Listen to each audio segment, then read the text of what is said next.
It's Thursday, October 3rd for 2013. I'm Rene Ritchie, and today we are going to review the brand new iPhone 5S and iPhone 5C live. This is the iMore Show.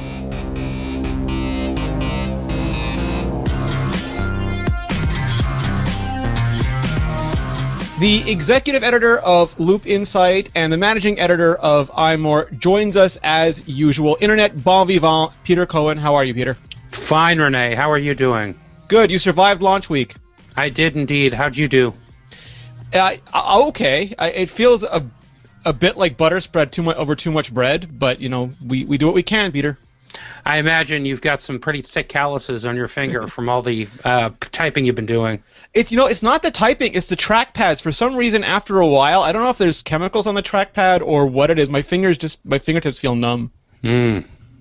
Too much track padding. Someone who knows all about too much track padding is our how-to editor and resident ninja in charge, Ali Kazmuha. How are you, Ali? I'm good.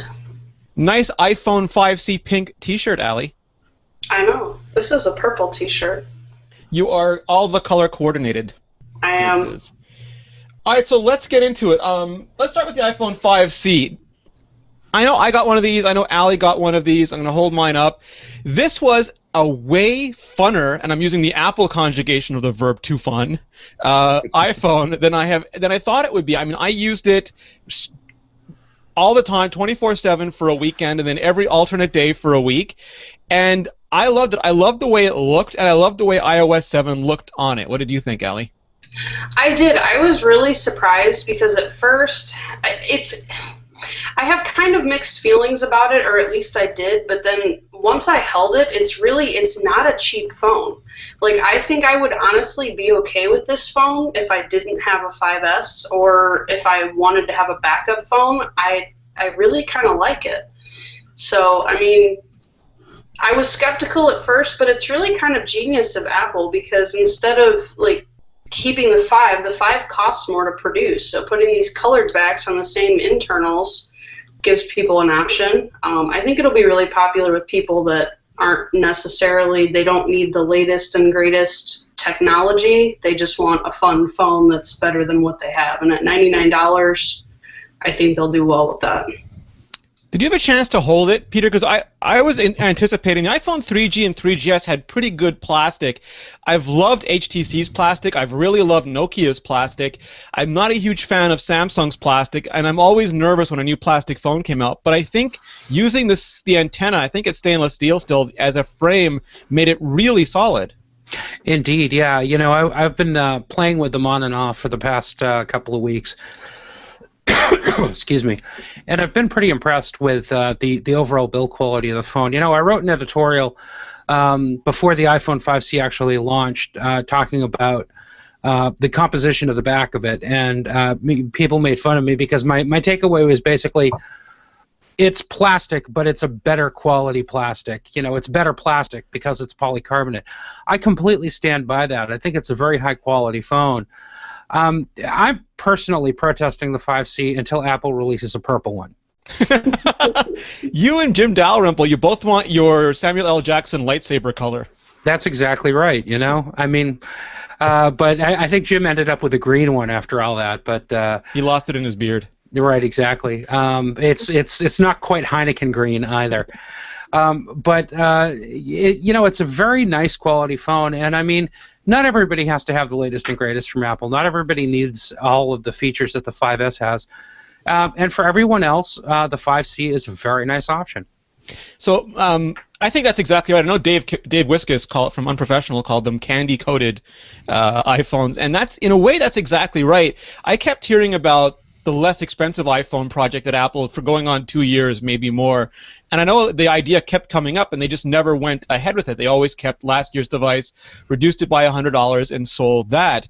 And then there was a lot of fretting about, you know, it's not cheap enough, it's too high a price. And it turns out Apple didn't care at all about a less expensive iPhone. They wanted to make a more appealing iPhone. And the colors did that. I mean, my mother saw the commercials. She watched the keynote with me. I forced my mother to watch the keynote because I want her take on it. That's true. And she loved the iPhone 5C. She's a history of art and architecture professor. And for her, it was Andy Warhol. It was pop art. It really was colorful and fun through and through. And Ali, I mean, I think that was a smart choice because it lets Apple still keep the high end of the market, but a slightly larger size of that high end market. Yeah, I think that a lot of people, I saw a lot of articles on launch weekend where some blogs were for some reason surprised that the 5C didn't sell well at launch. I didn't expect it to. It's not a phone that people were going to line up at launch for. It's the phone that's going to take the people that are, don't want to spend $200 on a new phone. They want to spend $99, and now they can get a brand new iPhone for that when their contract's up. I think that where you'll see, the 5S, they sold a ton at launch, and then I think you'll see the 5S can be a steady phone for them that will sell because it's a comparable offer. You have all these Android phones that are available on contract for $99. Well, there's not an iPhone on contract for $99 that's brand new. It's a 2-year-old model. So I think that's what it's meant for. I think the biggest surprise for me was that they didn't release a red version. That's a very popular color. Salmon pink. I just know from just industry experience and data that I see, red is a very popular customization color for iPhone. It's the second most popular next to gold. And they didn't release a black at all, and black is almost always the most popular color when not available. I think you made a good point a couple weeks ago that when we thought there wouldn't be a black 5C, that it's probably because of the fact that black is popular. It's the best-selling model, so it makes sense to push people that want black into the upper model. So my question, Peter, you're my go-to retail guy. It seems to me like they're even in iPod Touch packaging, and it seems to me their job is not to draw in, like Ali said, the big launch day crowd, the big pre-order crowd, but to sit on a shelf looking candy-coated delicious day after day after day all through the holiday season and attract buyers visually. Absolutely right. The presentation of the iPhone 5C is completely different from the 5S. If you don't understand what Rene is talking about, the 5C is presented very similarly to the iPod Touch in that it's in a plastic case. Ali's got it right there, and you can see it. You can see the color of the case, and of course, the screen overlay.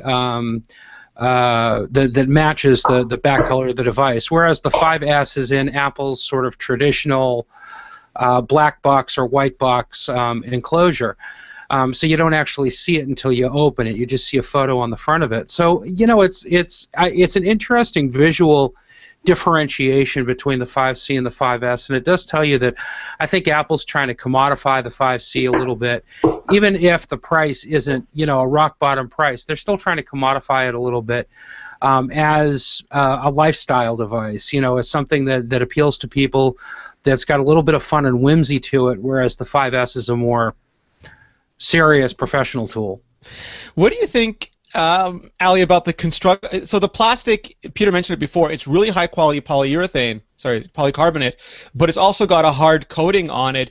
I know a lot of people like the soft touch, the mattes, the way the Nokia phones, for example, look. What do you think about the actual choice of plastic for these devices and the colors that they put on them? I like it. The first thing I did when I unboxed the 5C was I really like the feel of the plastic. I almost actually kind of like the feel of it better than I do this, but I think this looks much better. It's more high quality. But as far as in my hand, if someone were to put a 5S in one hand and a 5C in the other hand and ask me which is easier or felt better to hold, I almost want to say I'd say a 5C. I was a huge fan of the 3GS though, and the way it curved and it just felt nice in your hands. And I think this brings a little bit of that back, and that might be why I'm kind of partial to it. That's interesting. Peter, what about the colors compared to, for example, I think the iPod Touch metallic colors look a little bit nicer, and there they do have the red, and they do have the slate black. Indeed. I like the metallic, the anodized colors of the iPod Touch a little bit more than the plastic colors of the 5C. One interesting thing about the 5C with the hard coating on it, really necessary when you're dealing with polycarbonate. polycarbonate is almost shatterproof.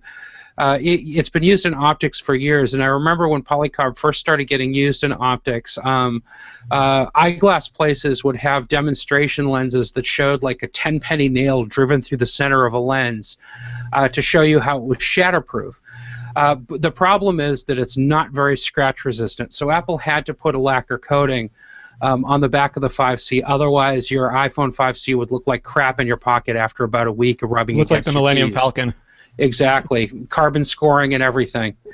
So that was a real necessary thing for Apple to do. So it makes it harder. It changes the feel of it a little bit, but I think it's an absolutely necessary change. As far as the colors are concerned, look, Apple's going to change the colors every year, just like they do with iPods. We're going to get a little bit of variation. Yeah, I think they did really well with the build quality, but I am not a fan of the colors at all. The blue and the green are the only decent ones. The interesting thing to me about the colors is, Apple's got an ad that they've run a few times. I haven't seen it too much, actually, in broadcast, but it is available on the web, called Designed Together. And one of the things that they emphasize in it, which is sort of using their visual language in this 30-second spot, is that, or 1-minute spot, is that the colors of the of the iPhone 5C are very complementary to the base palette in iOS 7. I thought that was a really interesting thing, and I think that might explain where Apple went, at least with the initial design of the 5C. Yeah, and I wonder if they change their colors every year, where their iOS 7 gets subtly changed every year to match whatever the hot, because they did that with the iPods, whatever the hot palette is that year. Yeah, I think there's other gradients they could have pulled. iOS 7 is very colorful, and like the pink. Rene, you and I had a conversation about that. It's not. Can you hold it up? Can you hold up the home screen? Yeah, if you can see it. Turn the brightness down.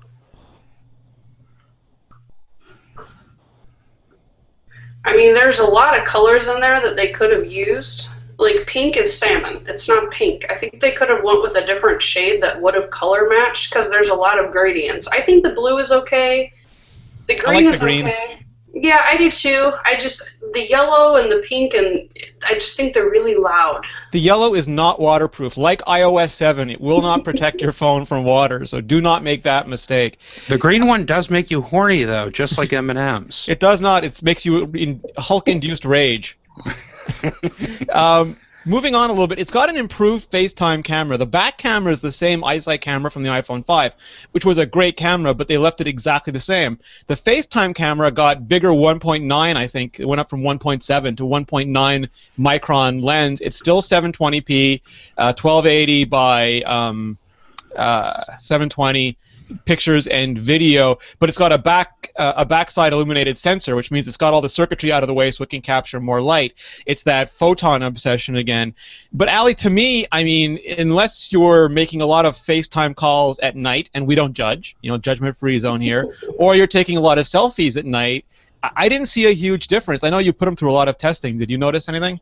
I didn't really use too much of the front-facing cameras. I think you did that one.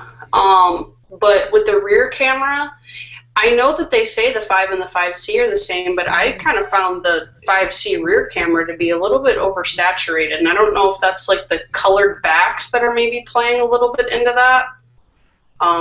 But they were different. The front-facing camera I haven't played with too much, but the few times that I've used FaceTime, I really don't see a discernible difference from my 5.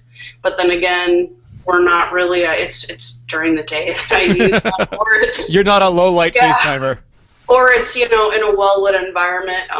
In our living room, like our condo is kind of laid out. We don't have a ton of overhead lighting. We have more like space lighting, so it's kind of dim. I call it a cave when I'm trying to get shots for iMore because I can never get anything that looks right. But even the 5 handled fine for FaceTime calls, and I don't really see a difference with the 5C. And what about LTE, Peter? I mean, I know Apple said that they included way more LTE bands, the most bands on any phone. That'll mostly affect people outside the U.S., but since you're on T-Mobile, you might as well be outside the U.S. Yeah, indeed. These phones have been updated to include even more LTE bands than before, which is great. it really depends on who your carrier is. I'm not aware of any specific differences between the 5C and the 5S in terms of in terms of coverage. They're the same as far as I know, same chip. Yeah, it's the same chip. So there is a big difference, though, between the 5 and the 5C. So if you're still on the fence about whether you want a 5C because you can get a better deal on the 5, I'd strongly consider the 5C because you're going to be able to get better coverage in more places, depending on your carrier. So let's just do a quick round the room. Ali, who would you recommend an iPhone 5C to? And do you like it in general? I do like it in general. I would recommend a 5C to anyone who doesn't want to spend a ton of money on a phone. My friends that don't read tech sites, that don't know that the iPhone 5S has a 64-bit processor in it. I think most of those people are okay, and maybe even people that are a little bit more clumsy, because I honestly think that the 5C is probably going to be a little bit more resistant to breaks, mainly because it looks like the screen is actually inlaid a little better into the actual chassis than it is on like the 5S or the 5. Where it pops up. So I think that's going to cause the glass to break. So maybe clumsy friends, number 1, because it might not break as easy, and number 2, because it costs less. Peter, same question? I think that the 5C is a great choice for anybody who's got an iPhone 4 or older that they want to upgrade from. 4S to the 5C, the big difference that you're going to get is LTE and, all the improvements that were available in the 5.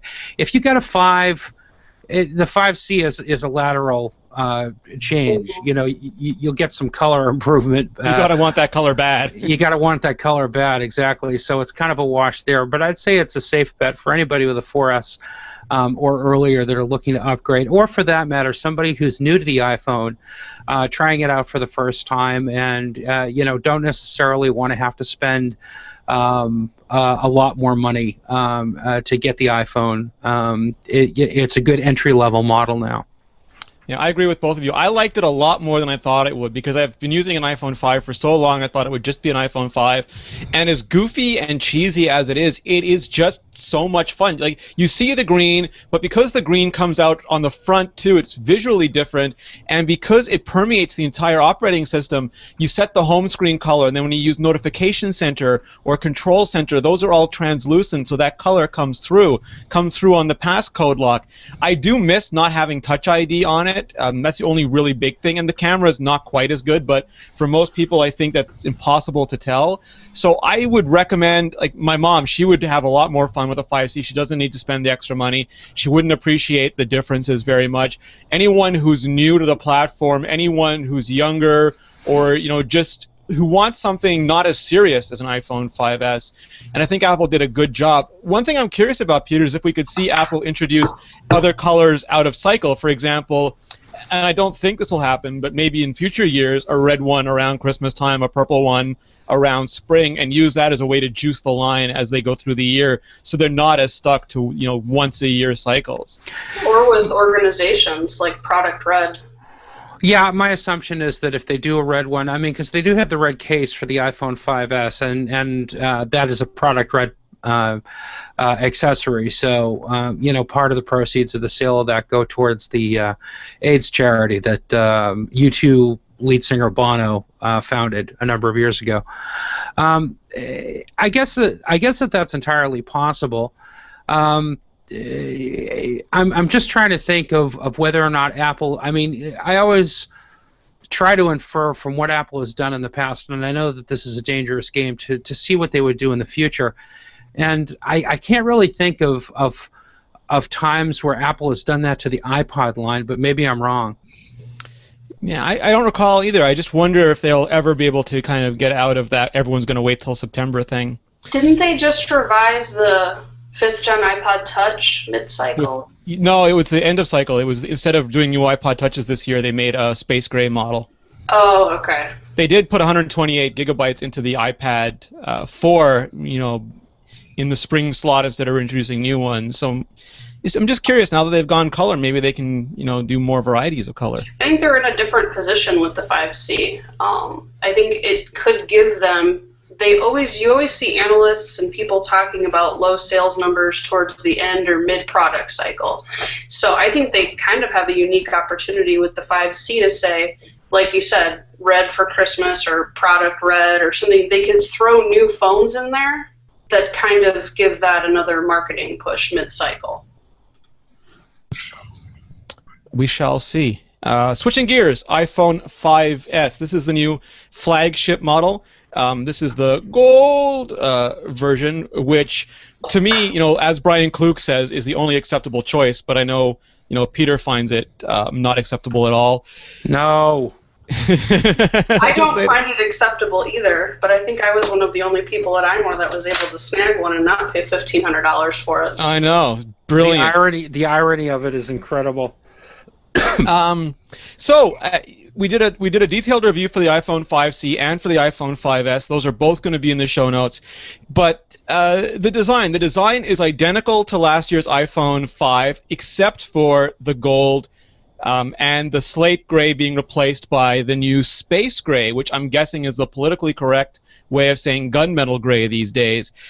I like the visual difference. Last year, Apple rebuilt the iPhone 5 to the atom almost. Incredible manufacturing, and a lot of people said still a rounded rectangle, boring.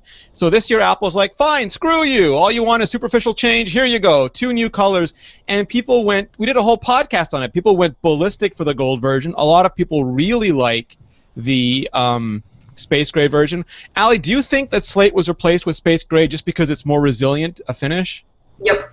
I think a lot of it had to do with the fact that, from my understanding of anodization, black is the hardest color to produce. It takes the longest. I don't know exact measurements, but I think gold is over half an hour, I think. And then I think to produce colors like gold or what's another one that's easy to produce? I don't know. But the other ones are like the lighter shades are a lot less, like minutes. So I think that it has to do with production time. And the darker you get, I don't know if Apple really, at the mass scale that they produce these at, really has the time. And if they're not done correctly, your coating's not as thick. So this makes more sense. And actually, I really like the contrast of this better than the slate. I just think it looks better. You can tell these phones, it's almost like there's supposed to be a contrast between the back panels and the aluminum. And like the original iPhone. Yeah. Yeah. Peter, you like it too? Indeed I do. Indeed Better I than do. the slate? Well, I like the slate, actually. I like it a lot. I don't even know if you can see that. That's black, and then the space gray. So that's like a true black and the gray. Yeah, no, I certainly like it. It's a nice, it's a nice effect. On that particular phone, on that particular phone, I don't particularly like the white around it. I'm not a big fan of the white phones. It's interesting. They photograph great. We use them in our screenshots all the time for products. But actually using one, I prefer to kind of get lost in the inky blackness of a black front phone. So I have toyed with the idea, though, of having my my space gray iPhone 5S custom anodized in some funky color. Purple. Yeah, Purple. definitely. All right, so you've got the slight design difference, and it seems to have worked. It perked up a lot of people. The next difference, well, the most observable difference is Touch ID right on the front there. The idea of Touch ID is instead of entering a passcode or instead of entering your iTunes password for App Store, iBook Store, and iTunes Store purchases, you can just put your thumb or finger on it, and it will match that to whatever mathematical formula of that previously registered fingerprint is on the A7 chipset's secure enclave, and then it will release a token, yes or no. If it's yes, it lets you in. If it's or verifies your purchase, and if it's no, it doesn't. It's very simple. And let's talk about the usability before we get into some of the controversy. I know Allie's had problems, but I've been using it nonstop for a week. I have had, unless I reboot my device or I deliberately cause it to fail 5 times, I've never been asked for a passcode or an iTunes password. But Ali, you're apparently getting asked every 5 minutes. You don't buy enough apps. I don't know. I bought 12 of them one day. It was fine. I think maybe that's why, Rene, because you're, tweaking it enough that it doesn't reset. Because I've had the same problem that Ali's had. Yeah, And Richard's had that too. Yeah, Richard's had it.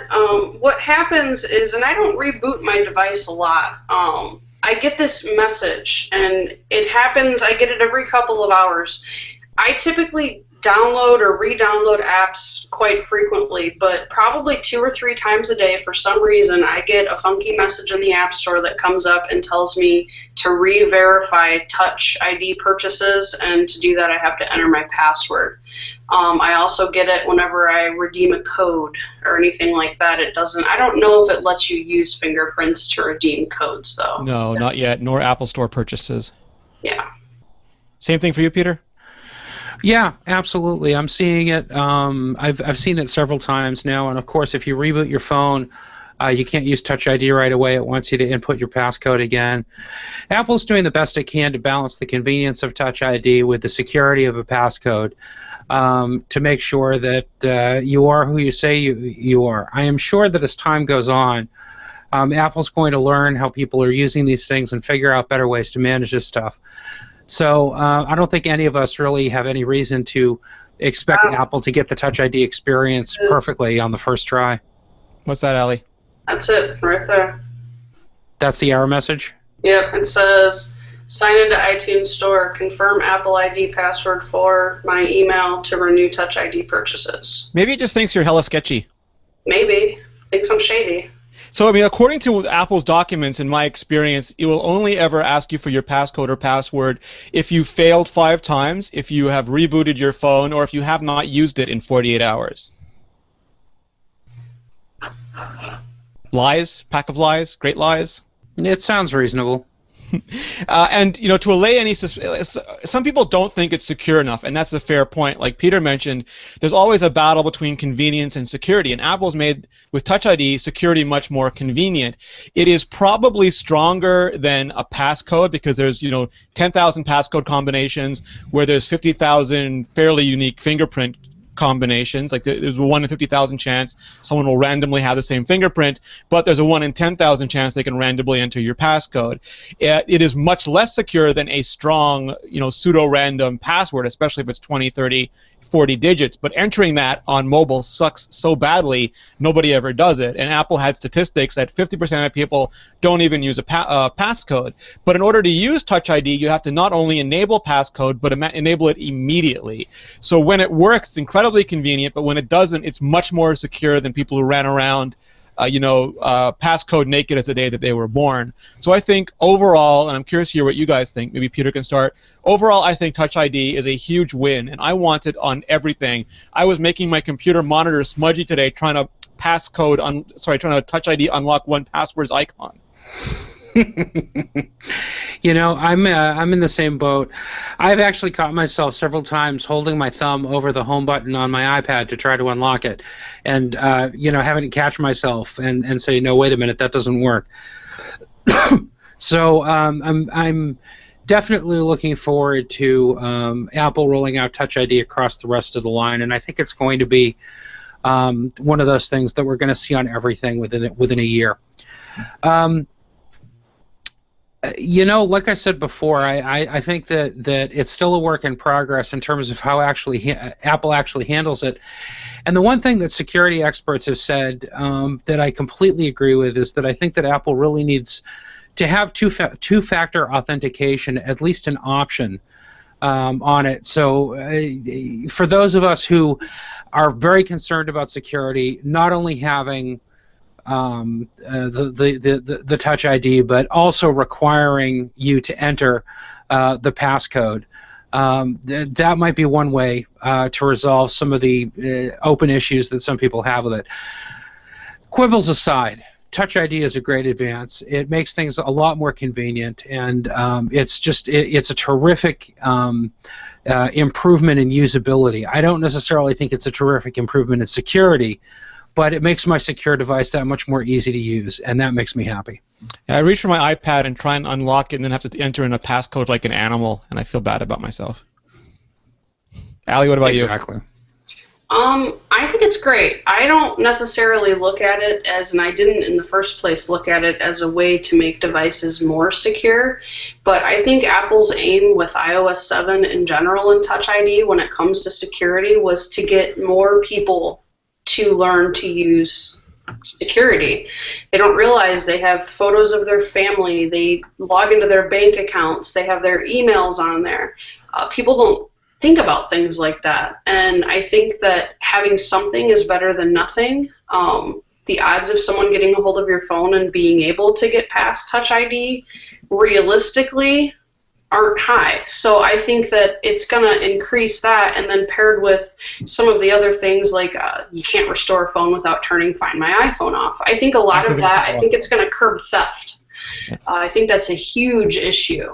Just, being in the repair business up until recently, I can't tell you how many times a week people would come in and say, is there any way for me to get a phone back that I didn't have Find My iPhone turned on?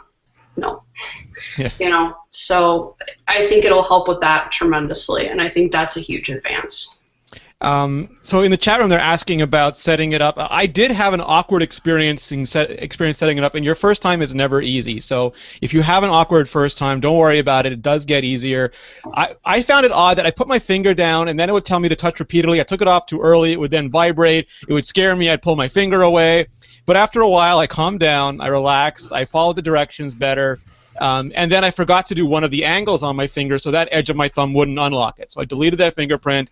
I did it again. I made sure I followed the buzzing and the indications to go up and down as often as it said, and then I made sure I did every edge of the finger so that it would get as big a picture as it could. So it did take a little bit of learning on my part, but it was not unusable by any stretch of the imagination. My girlfriend had issues. She kept complaining that it kept telling her try again with the thumbprint, and I told her, I said, just go in the settings, delete the fingerprints, and redo them, and she hasn't had issues since. So I think sometimes when you're setting it up, if it's not working correctly, I think some of that might be they're going to have to work out some glitches with what it's accepting and what it's not. So let's move on to the camera. The camera is improved from the previous iPhone 5. The sensor size, thankfully, is the same. It's 8 megapixel. When companies tend to make bigger megapixel counts, they do it by chopping the sensor smaller. That reduces the amount of light each of the pixels can pick up, and it generally does not improve photographs. It lets you make bigger ones, but not better ones. So like HTC stuck to 4 megapixels, actually reduced to 4 megapixels, Apple didn't go to that extreme, but they stayed at 8. I think that was a really good compromise. They did increase the size of the sensor, so the pixels now I believe are 1.5 microns. 1.6 up from 1.5 microns. They collect some more photons, which is a good thing. Still backside illuminated. The aperture has increased to f2.2, so it's not quite as good as f2.0, but that was causing some distortions on phones that did that.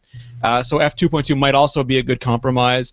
Ali, you did the biggest set of eyesight camera tests. What did you think compared to the previous iPhone?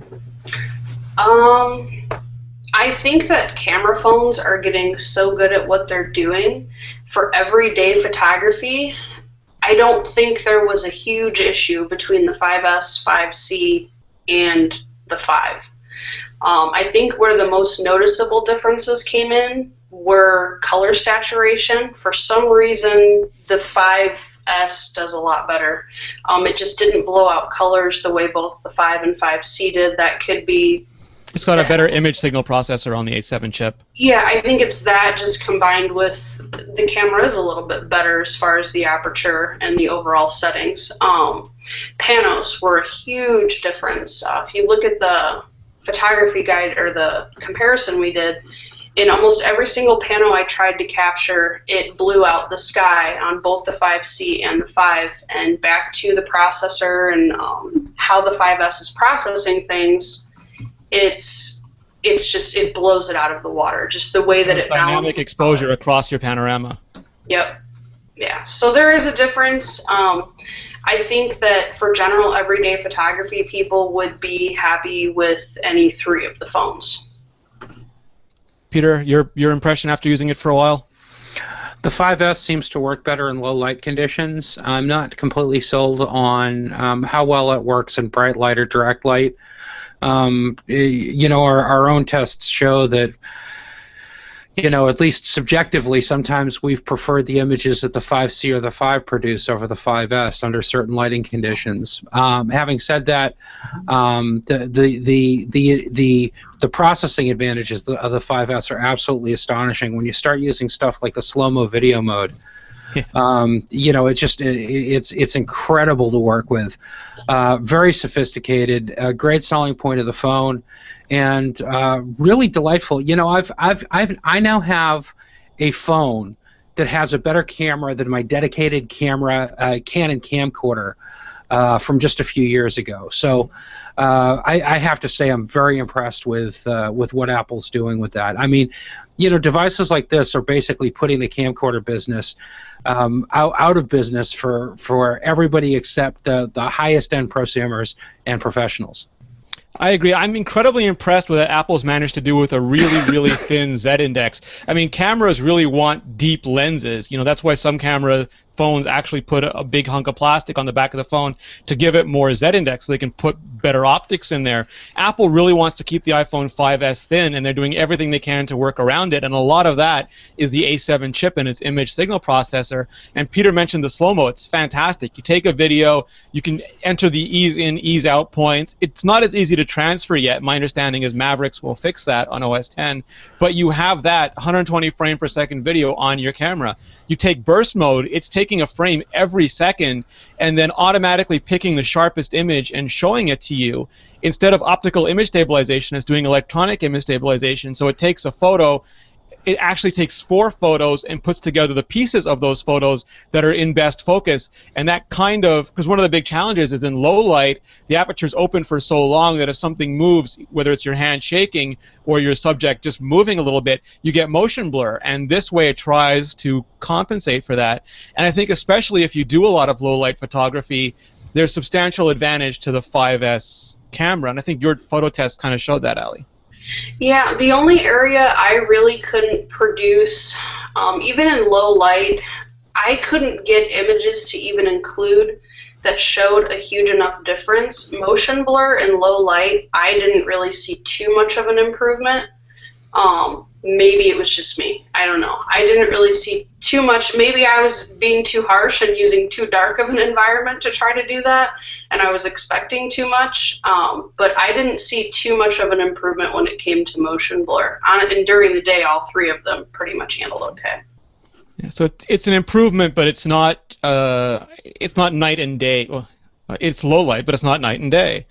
I would use burst mode instead, because you're more apt to get a photo that's usable in burst mode than you would just trusting the software to, minimize motion blur. The other interesting motion component that they have is the new M7 processor.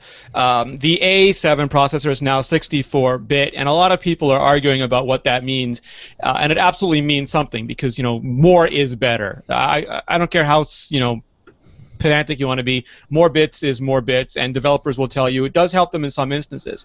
But what is inarguable, I think, is that the M7 motion coprocessor is great in several respects. First of all, it takes the burden of monitoring the accelerometer, the digital compass, and the gyroscope off of the main processor. So the main processor, which is much more battery hungry, can go to sleep and just let the M7 record this stuff.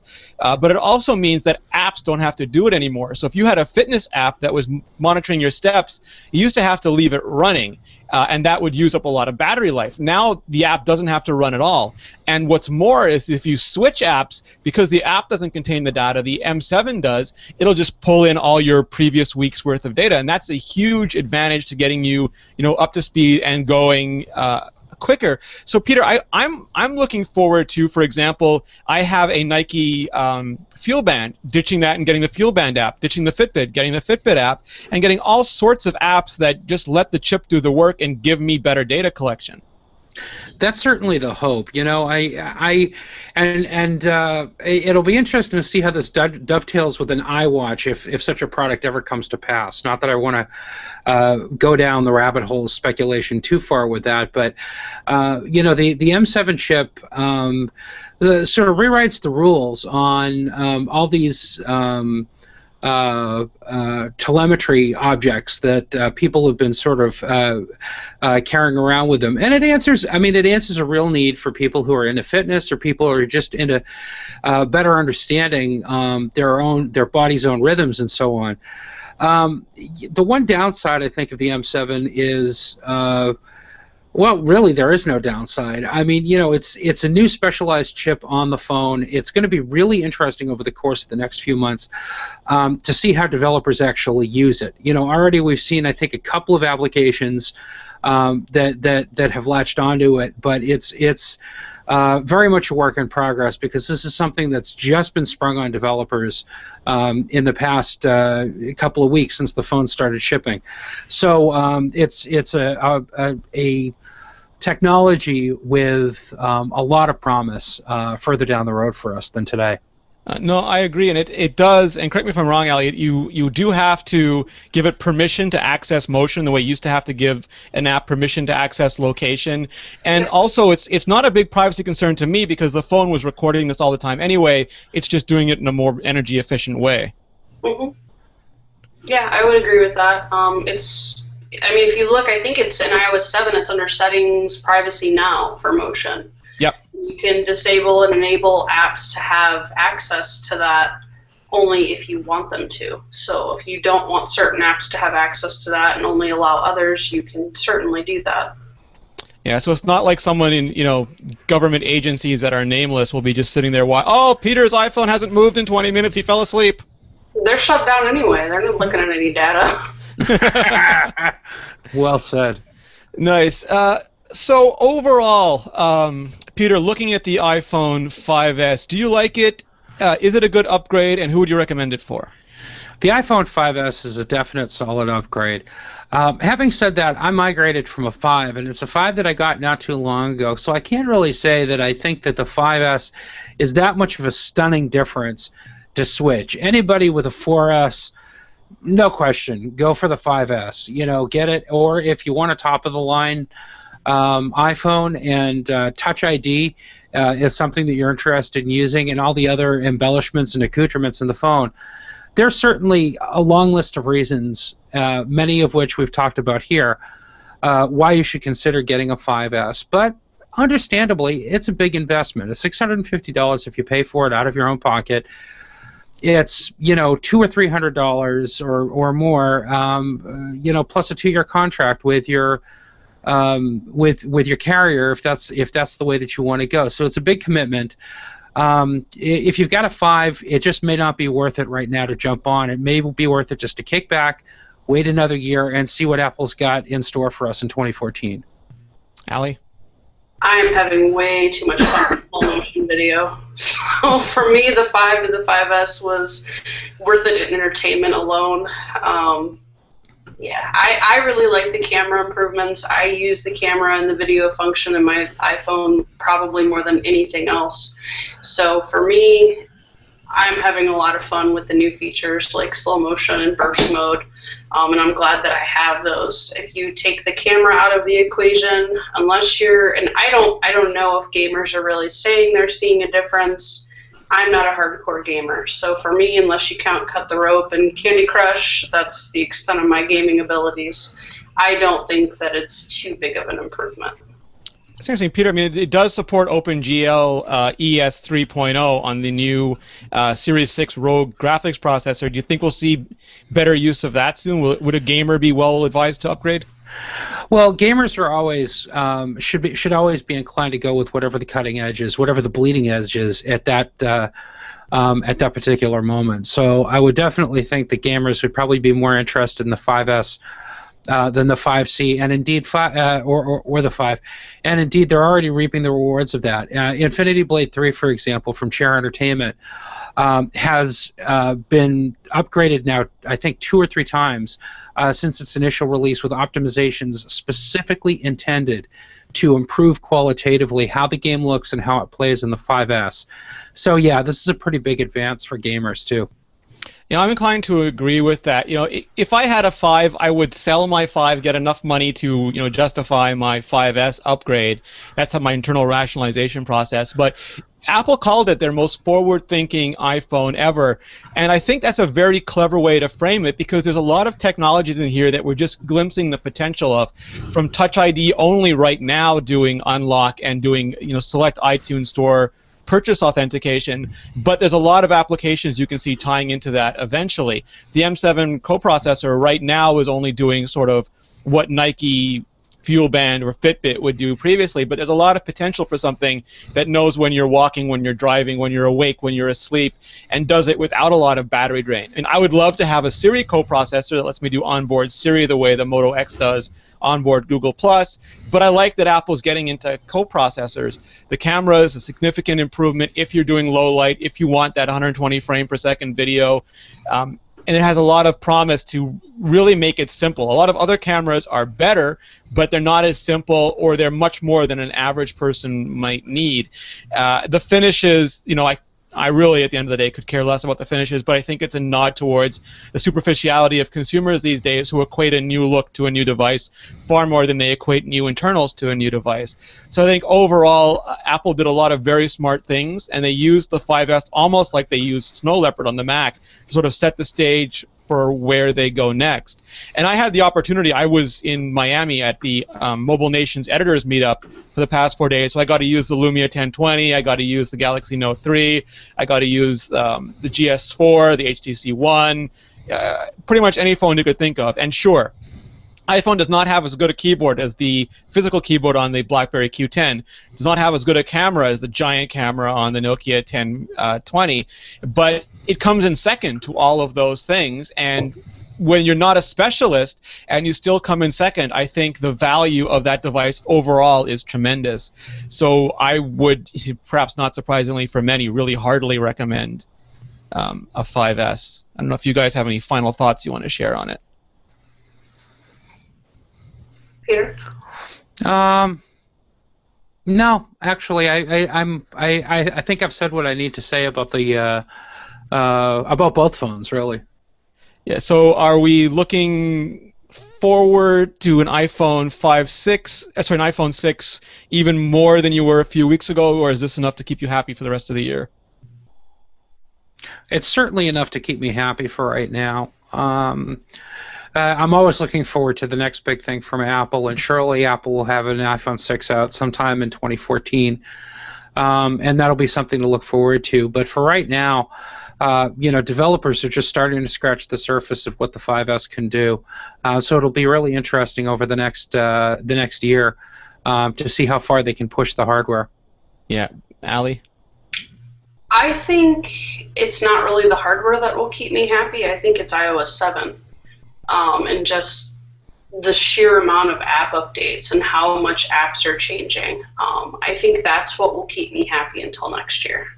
So in the chat room, they're asking you about iBeacons, and iBeacons are not specific to the new iPhones. Apple's supported Bluetooth 4.0 low energy since the iPhone 4S. So a lot of existing devices can do it. Most recently, now with the new Apple TV software, you can go and touch. You don't even have to be within touch range, or within 10 feet, you can do a trusted Bluetooth device setup.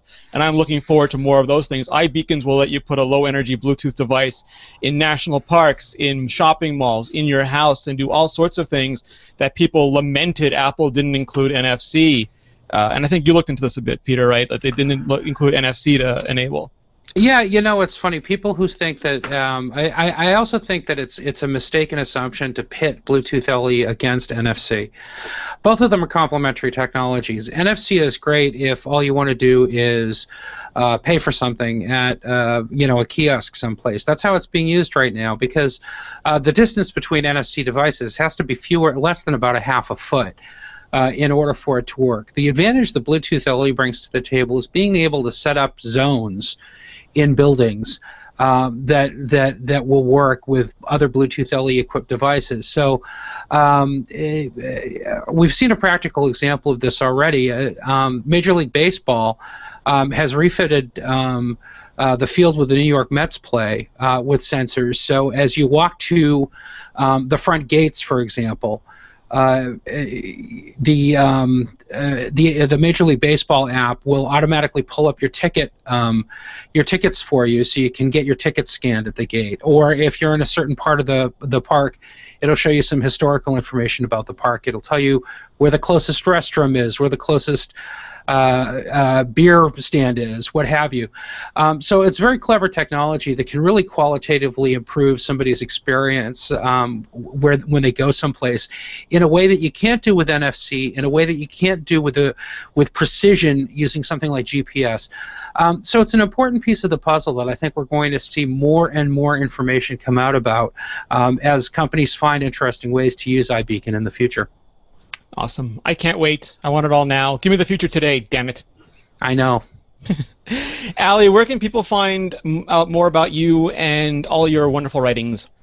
Oh, let's see. Obviously on iMore.com and on Twitter at iMuggle. What else do I use? Google Plus. I think it's just under Ali Kazmuha. Nice. And I think that's about it. Peter? At Twitter at Flarg, Flargh, at iMore, and also on the Loop at loopinsight.com. Nice. And you can find me at Rene Ritchie on all the social things. You can find me at iMore. And for all of our shows, you can go to mobilenations.com. Thank you, chat room, for joining us. You are an amazing community, as always. And thank you, everybody who is listening to the show in audio or watching it on video in iTunes or on YouTube or anywhere else that we put it. You guys are all amazing, and we appreciate you taking the time to join us. Have a great day, everybody. Thanks, Peter. Thanks, Allie. Thank you, Rene. Thank you.